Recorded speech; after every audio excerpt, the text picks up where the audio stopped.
শারদীয় দুর্গাপূজা উপলক্ষে 18 নং পূর্ব বাকুলিয়া ঘাটকুল বলেরহাট ও বজ্রঘোনাত বিভিন্ন পূজা মণ্ডপ পরিদর্শন করছে দক্ষিণ জেলা বিএনপির সাবেক সভাপতি ও চট্টগ্রাম 9 আসনের ধানশীষ প্রার্থী মোহাম্মদ আবু সুফিয়ান। এ সময় অতিথি হিসেবে আরো উপস্থিত আছেন মহানগর সদস্য আনোয়ার হোসেন লিপু, গিয়াসউদ্দিন ভুইয়া, পূর্ব বাকুলিয়া বিএনপি যুগ্ম আহ্বায়ক মোহাম্মদ হারুন ও মোহাম্মদ নুরুল আমিন সহ আরো আমন্ত্রিত অতিথিবৃন্দ। দুর্গাপূজার মূল থিমটা কি? অসূরীয় শক্তির বিনাশ ঘটিয়ে শুভ শক্তির আগমন। আমরা শুভ শক্তির প্রতিষ্ঠার মধ্য দিয়ে একটা মানবিক সাম্যের নতুন বাংলাদেশ প্রতিষ্ঠা করতে চাই।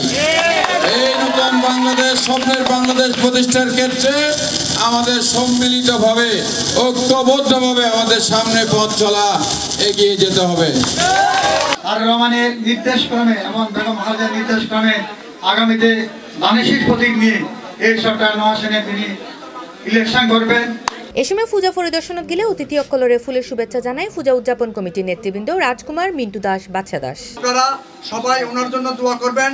আমাদের মাঝে উপস্থিত হয়েছেন আমাদের চাপগাঁও 8 আসনের অভিভাবক, যার হাত ধরে আমরা রাজনীতিতে পদার্পণ করেছি। আমি সুফিয়ান ভাইয়ের পক্ষ থেকে কিছু বলার নাই, সকলে আপনারা ওনাকে ব্যক্তিগতভাবে চিনেন।